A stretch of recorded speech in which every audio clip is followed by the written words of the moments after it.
जय हिंद साथियों, आज के इस क्लास में आप सभी का बहुत बहुत स्वागत है।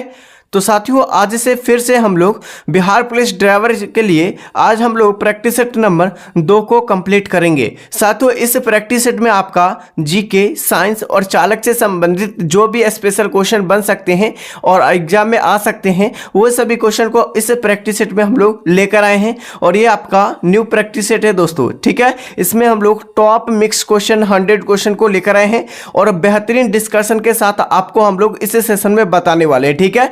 और सभी क्वेश्चन बेस्ट टॉपिक से उठाया गया है दोस्तों, ठीक है। तो चलिए साथियों, आज के इस क्लास को हम लोग स्टार्ट करते हैं बिना देरी किए। तो चलिए साथियों, शुरुआत करते हैं और देखिएगा आज के सेशन का पहला क्वेश्चन। हम लोग आज के सेशन में पहले क्वेश्चन देखने वाले हैं। पहले पॉइंट को सामान्य ज्ञान और सामान्य विज्ञान के क्वेश्चन को टोटल 24 क्वेश्चन को हम लोग सॉल्व करने वाले हैं, ठीक है। तो देखिएगा पहला क्वेश्चन है कि भारत का संविधान कब लागू हुआ था। ये प्रीवियस ईयर में क्वेश्चन पूछे गए हैं, ठीक है। और आज यानी प्रैक्टिस सेट में भी आपको क्वेश्चन दिए हैं कि भारत का संविधान कब लागू हुआ था। तो 26 जनवरी 1950 को 26 जनवरी 1950 को भारत का संविधान लागू हुआ था दोस्तों, ठीक है। संविधान सभा का गठन कब हुआ था? 1946 में, ठीक है। कब? 1946 ईस्वी में संविधान सभा का गठन हुआ था। और यहीं पर याद रखेगा संविधान जो बनकर तैयार हुआ था कब हुआ था? तो 26 नवंबर, ठीक है। 26 नवंबर 1949 को संविधान को पूरी तरह से तैयार किया गया था, लागू नहीं किया गया था। अच्छा, संविधान बनने में कितना समय लगा था? 2 साल, ठीक है। 2 ईयर 18 महीने, 2 साल 18 महीना, ठीक है। 11 महीना और 18 दिन लगा था, ठीक है। ये सभी क्वेश्चन को याद रखेगा। चलिए अगला क्वेश्चन देखिएगा। नेक्स्ट क्वेश्चन क्या पूछे गए दोस्तों, यहां पर देखिएगा कि प्लासी का युद्ध किस वर्ष हुआ था। देखिए प्लासी का युद्ध हुआ था, ये 1757 ईस्वी में हुआ था। कब हुआ था? 1757 ईस्वी में प्लासी का युद्ध हुआ था, ठीक है। वहीं पर पूछा है 1761 में किसका युद्ध हुआ था। तो पानीपत के तीसरा युद्ध यानी थर्ड जो युद्ध हुआ था, ये कब हुआ था? 1761 में, ठीक है। तो यहाँ पर ये सभी क्वेश्चन को याद रखेगा। और 1857 के क्रांति से भी क्वेश्चन को याद रखेगा। 1857 की क्रांति जो है ये कहाँ से शुरुआत हुआ था? तो उत्तर प्रदेश के मेरठ से शुरुआत हुआ था 10 मई, ठीक है। 10 मई 1857 से, ठीक है। 10 मई 1857 की क्रांति से स्टार्ट हुई थी दोस्तों, 1857 की क्रांति, ठीक है। चलिए अगला क्वेश्चन देखिएगा। नेक्स्ट क्वेश्चन हो जाएगा बिहार की राजधानी कौन सी है। देखिए बिहार की राजधानी पूछा गया है तो पटना हो जाएंगे। अच्छा, पटना जो हुआ था बिहार की राजधानी कब बना था? चलिए एक बार फटाफट से कमेंट करके इसके लिए आंसर बताइए, क्या हो जाएगा आंसर। नेक्स्ट क्वेश्चन हो जाएगा दोस्तों। अगला क्वेश्चन है हरित क्रांति का संबंध किससे है। देखिए हरित क्रांति का संबंध पूछा गया है दोस्तों, ये किससे संबंधित है? तो राइट आंसर आपका हो जाएगा गेहूं उत्पादन से संबंधित, ये आपका हरित क्रांति से संबंधित है, ठीक है। और श्वेत क्रांति का संबंध पूछा जाए, श्वेत क्रांति का संबंध पूछा जाए तो आपका दूध उत्पादन से संबंधित हो जाएंगे, ठीक है। लाल क्रांति का संबंध पूछा जाए, लाल क्रांति, ठीक है, क्रांति का संबंध पूछा जाए किससे हो जाएंगे? तो मछली यानी मत्स्य उत्पादन, ठीक है। और यहाँ पर आपका हो जाएगा लाल क्रांति का संबंध किससे हो जाएगा, आप लोग बताइए। आप लोग फटाफट से बताइए क्या हो जाएगा आंसर इसका, ठीक है। चलिए अगला क्वेश्चन देखिएगा। आपका नेक्स्ट क्वेश्चन पृथ्वी का सबसे नजदीकी ग्रह कौन सी है। देखिए सूर्य के सबसे नजदीक ग्रह अगर पूछा है तो आपका बुध ग्रह हो जाएगा। कौन? बुध ग्रह, वही आपका पृथ्वी के सबसे नजदीक पूछा गया है तो आपका कौन सा ग्रह हो जाएंगे? शुक्र ग्रह, ठीक है। बुध, शुक्र, पृथ्वी, लेकिन पृथ्वी जो है यानी पृथ्वी के सबसे नजदीक ग्रह आपका हो जाएगा शुक्र ग्रह, ठीक है। चलिए अगला देखिएगा। अगला क्वेश्चन क्या हो जाएंगे दोस्तों, विटामिन सी की कमी से कौन सी रोग होती है। तो विटामिन सी की कमी के कारण दोस्तों स्कर्विक रोग होती है। और विटामिन डी के कमी से रिकेटस रोग होता है। विटामिन बी के कमी से बेरी रोग होते हैं। और विटामिन ए के कमी से एनीमिया रोग होते हैं। तो ये सभी क्वेश्चन को ध्यानपूर्वक याद रखिए, ठीक है। अगला देखिएगा। नेक्स्ट क्वेश्चन क्या पूछे गए दोस्तों, यहाँ पर आप लोग ध्यानपूर्वक याद रखिएगा कि भारत का सबसे बड़ा राज्य क्षेत्रफल के दृष्टि से कौन सी है। तो ये आपका राजस्थान हो जाएंगे। सबसे ज़्यादा जो क्षेत्रफल के दृष्टि से सबसे बड़ा राज्य राजस्थान हो जाएंगे, ठीक है। और राजस्थान में ही पूछा जाता है कि थार मरुस्थल किस राज्य में है, तो थार मरुस्थल जो आपका हो जाएंगे राजस्थान में है, जो कि भारत के सबसे बड़े मरुस्थल हो जाएंगे। वही जनसंख्या से संबंधित क्वेश्चन अगर पूछा जाए कि सबसे बड़ा जनसंख्या किस राज्य में पाए जाते हैं, तो आपका हो जाएंगे कहाँ, उत्तर प्रदेश में, ठीक है। उत्तर प्रदेश यहाँ पर बिल्कुल करेक्ट आंसर हो जाएंगे। सबसे ज़्यादा जनसंख्या घनत्व पूछा जाए तो आपका बिहार राज्य हो जाएगा, ठीक है। बिहार राज्य सबसे ज़्यादा जनसंख्या घनत्व वाला राज्य है। सबसे कम जनसंख्या घनत्व कहाँ है, तो ये भी आपको बता दे रहे हैं, तो आपका अरुणाचल प्रदेश में, ठीक है। चलिए नेक्स्ट क्वेश्चन हो जाएंगे दोस्तों, राष्ट्रीय आपका क्या हो जाएगा, राष्ट्रीय पशु कौन सी है, यानी भारत का राष्ट्रीय पशु कौन से हो जाएंगे, बाघ हो जाएंगे दोस्तों, बाघ, ठीक है। अगला देखिएगा आपका नेक्स्ट क्वेश्चन है कि नोबेल पुरस्कार किस देश के द्वारा दिया जाता है। तो देखिए नोबेल पुरस्कार जो दिया जाता है किस देश के द्वारा दिया जाता है, तो राइट आंसर आपका हो जाएंगे, आपका क्या हो जाएगा, स्वीडन की, ठीक है। ऑप्शन यहाँ पर क्या हो जाएंगे, ए हो जाएगा, स्वीडन देश के द्वारा जो है नोबेल पुरस्कार को दिए जाते हैं। अगला है आर्यभट्ट किस क्षेत्र से संबंधित है, तो आर्यभट्ट जो है ये गणित व खगोल शास्त्र से संबंधित हो जाएंगे। आर्यभट्ट, जिसने आर्यभट्ट ने पाई का आविष्कार किया था और जीरो का आविष्कार किए थे, ठीक है। तो यहाँ पर ये सभी क्वेश्चन को याद रखेगा दोस्तों, ठीक है। अगला देखिएगा कि भारत का पहला राष्ट्रपति कौन थे, तो भारत का पहले राष्ट्रपति जो थे दोस्तों कौन थे, डॉक्टर राजेंद्र प्रसाद जी थे। कौन थे, डॉक्टर राजेंद्र प्रसाद जी, जो कब थे, 1951, ठीक है। चलिए यहाँ पर यानी 1951 से 56 तक थे डॉक्टर राजेंद्र प्रसाद जी, ठीक है, जो कि भारत के प्रथम जो है राष्ट्रपति थे। नेक्स्ट है गंगा नदी का उद्गम स्थल कहाँ से होती है, तो गंगा नदी का उद्गम स्थल उत्तराखंड के, ठीक है, उत्तराखंड के गंगोत्री यानी कि उत्तराखंड के गंगोत्री यानी कि गौमुख से होती है, गंगोत्री के गौमुख से होती है गंगा नदी का उद्गम स्थल। तो यहाँ पर ऑप्शन क्या हो जाएंगे, ए बिल्कुल राइट आंसर हो जाएंगे, ठीक है। अगला देखिएगा आपका नेक्स्ट क्वेश्चन किस विटामिन को यानी कि क्या पूछा गया है कि सनशाइन विटामिन कहते हैं, किस विटामिन को सनशाइन विटामिन भी कहते हैं, vitamin A, vitamin B, vitamin D या विटामिन के को। तो यहाँ पर राइट आंसर आपका हो जाएंगे, क्या हो जाएंगे, विटामिन डी को, ठीक है। क्या हो जाएगा, विटामिन डी को। विटामिन डी में जो है सबसे ज़्यादा कौन, यानी विटामिन डी जो है सबसे ज़्यादा कहाँ पाए जाते हैं, सूर्य की प्रकाश में, सूर्य की प्रकाश में सबसे ज़्यादा पाए जाते हैं विटामिन डी पाए जाते हैं दोस्तों, ठीक है। और यहीं पर याद रखेगा दोस्तों कि विटामिन डी जो है सूर्य की प्रकाश में होती है, सबसे ज़्यादा प्रचुर मात्रा में होती है, ठीक है। याद रखेगा ये जो प्रकाश पड़ती है विटामिन डी की कहाँ पड़ती है, तो आपका त्वचा पर, कहाँ पे, त्वचा पर पड़ती है, ठीक है। तो ये भी क्वेश्चन को याद रखिएगा दोस्तों। अगला क्वेश्चन है भारत का सबसे बड़ा बंदरगाह कौन सा है, तो भारत का सबसे बड़ा बंदरगाह आपका हो जाएंगे मुंबई बंदरगाह, ठीक है, मुंबई बंदरगाह हो जाएंगे, ठीक है, जो कि आपका नेक्स्ट क्वेश्चन हो जाएगा। एक सेकेंड, यहाँ पर आपका अगला क्वेश्चन देखिएगा, रक्त का शुद्धिकरण किस अंग से होता है, तो देखिए रक्त का शुद्धिकरण जो होता है दोस्तों ये किस से होता है, ये किसके द्वारा होता है, तो ऑप्शन यहाँ पर हो जाएगा गुद्दा के द्वारा, ठीक है, गुद्दा के द्वारा जो है रक्त का शुद्धिकरण किया जाता है। अगला देखिएगा भारतीय राष्ट्रीय कांग्रेस की स्थापना कब हुई थी, देखिए भारतीय राष्ट्रीय कांग्रेस की स्थापना हुई थी 28 दिसंबर 1885 को जो है भारतीय राष्ट्रीय कांग्रेस की स्थापना हुई थी। ऑप्शन किस में, ऑप्शन ए में दिया गया है दोस्तों, ठीक है। तो यहाँ पर पूरे डेट अगर पूछा है तो पूरे डेट को याद रखें, सबसे बेहतर रहेगा, ठीक है। अगला देखिएगा राष्ट्रीय खेल किसे कहा जाता है, यानी कि राष्ट्रीय खेलों जो कहा जाता है किसे कहा जाता है भारत के, तो क्रिकेट को, हॉकी को, कबड्डी को या फुटबॉल को, तो हॉकी को कहा जाता है, किसे, हॉकी को कहा जाता है। अगला देखिएगा भारत का सबसे बड़ा जंतु कौन सा है, तो भारत का सबसे बड़ा जंतु पूछा है कौन से हो जाएंगे, तो दोस्तों यहाँ पर राइट आंसर आपका हो जाएगा, भारत का सबसे बड़ा जंतु अगर पूछा जाए ना तो आपका हो जाएगा हाथी, क्या हो जाएंगे, हाथी यहाँ पर बिल्कुल करेक्ट आंसर हो जाएंगे, ठीक है।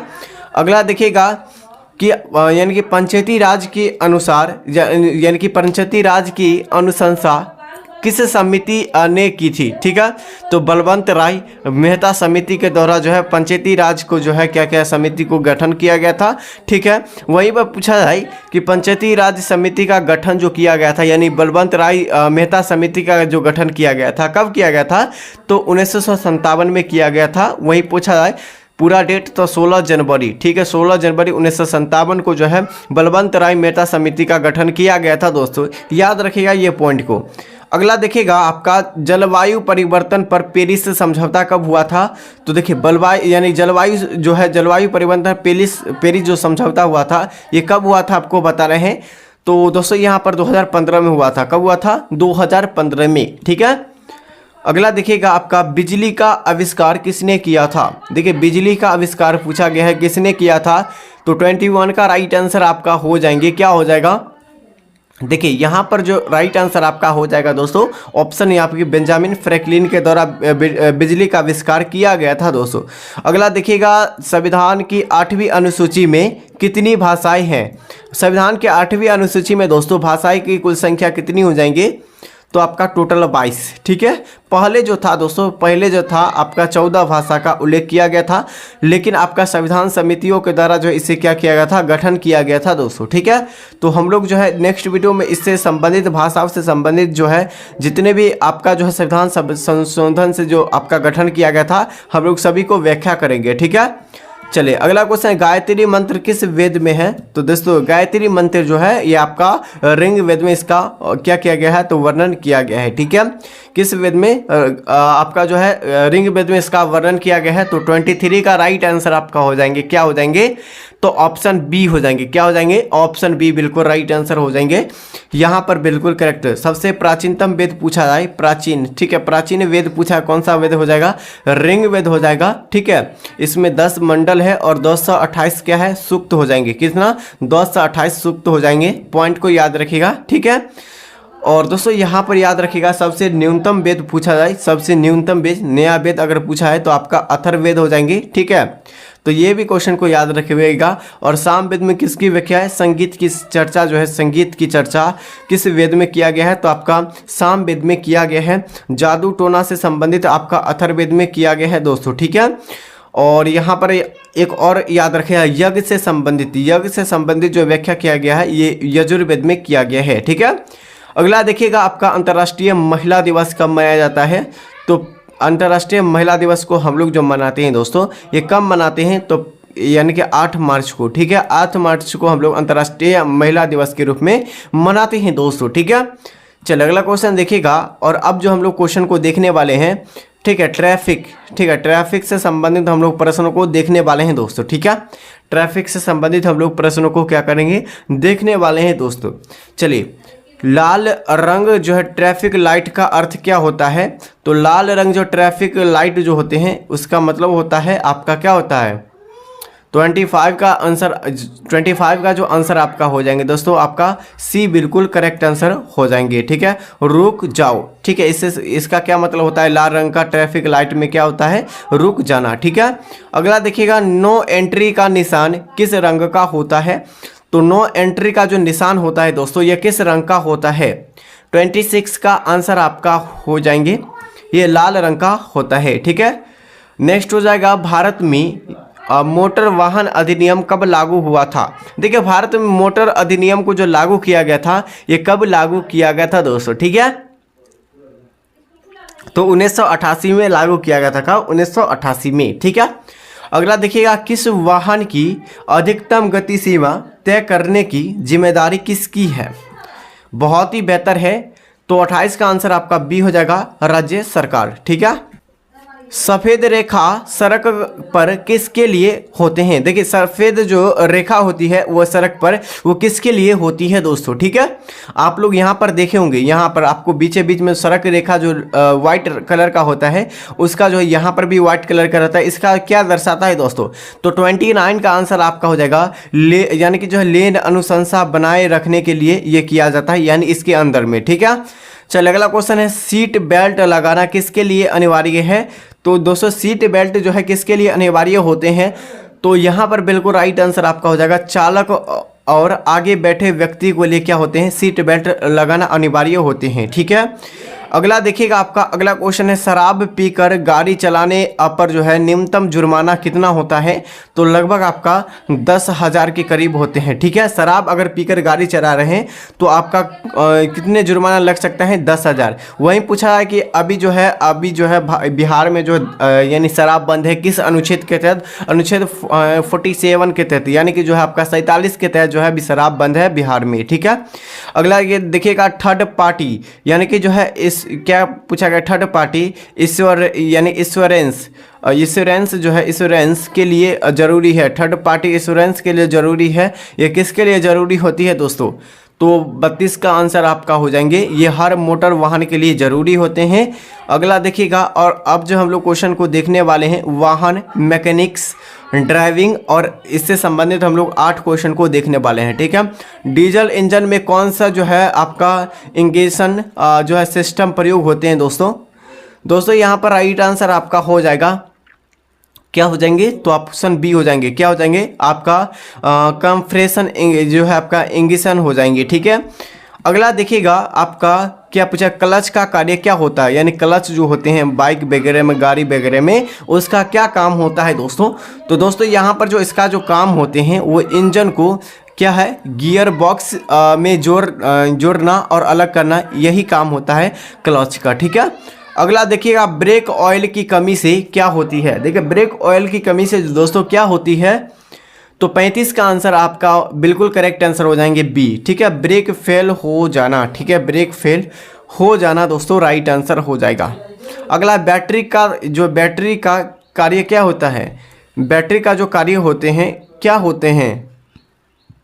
तो 36 का आंसर आपका हो जाएगा बी। ठीक है, विद्युत ऊर्जा व संग्रह करना, यही आपका राइट आंसर हो जाएंगे। अगला देखिएगा, आपका वाहन के जो है डैशबोर्ड पर लाल रंग की लाइट अर्थ इसका क्या होता है? तो वाहन के जो डैशबोर्ड पर जो लाइट रेड कलर का जो लगर होता है उसका अर्थ क्या होता है? तो 37 का ऑप्शन बी हो जाएगा, गंभीर समस्या चेतावनी। ठीक है, अगला देखिएगा, आपका गाड़ी में यानी कि जो शॉक, ठीक है, गाड़ी में शॉक जो है एब्जॉर्ब किसके लिए होते हैं दोस्तों? गाड़ी में जो शॉक एब्जॉर्ब जो होते हैं शॉक, ये किसके लिए होते हैं दोस्तों? तो यहाँ पर आंसर आपका हो जाएंगे, ये झटके कम करने के लिए होते हैं। ठीक है, नेक्स्ट हो जाएगा, इंजन ऑयल का क्या कार्य होता है? तो इंजन ऑयल का जो कार्य होता है तेल का, ये क्या कार्य होता है? ऑप्शन यहाँ पर ए हो जाएगा, इंजन का ठंडा करना। ठीक है, अगला देखिए, ABS ब्रेक सिस्टम का पूरा नाम क्या है? तो आपका क्या हो जाएगा? NT। ठीक है, लॉक ब्रेकिंग सिस्टम हो जाएंगे, यानी कि ABS का फुल फॉर्म हो जाएंगे। ठीक है, चल अगला क्वेश्चन देखिएगा, और साथियों अभी तक हमारे चैनल से नहीं जुड़े हैं, चैनल को सब्सक्राइब कर दीजिए, फटाफट से इस सेशन को लाइक कर दीजिए दोस्तों। ठीक है, और दोस्तों आप लोग का इसका PDF अगर नहीं मिल रहा है तो आप लोग क्या कीजिए, टेलीग्राम चैनल से ज्वाइन हो जाइए। आपको हर एक PDF, free PDF, paid PDF हमारे टेलीग्राम चैनल पर आपको दिया जाता है। तो आप लोग फटाफट से इसी वीडियो के डिस्क्रिप्शन बॉक्स में मिल जाएगा, या आप लोग जाकर टेलीग्राम पर सर्च कीजिए नीतीश स्टडी क्लासेस, वहाँ भी आपको मिल जाएगा सबसे ऊपर में। ठीक है, तो फटाफट से ज्वाइन हो जाइए। तब तक के लिए साथियों जय हिंद जय भारत।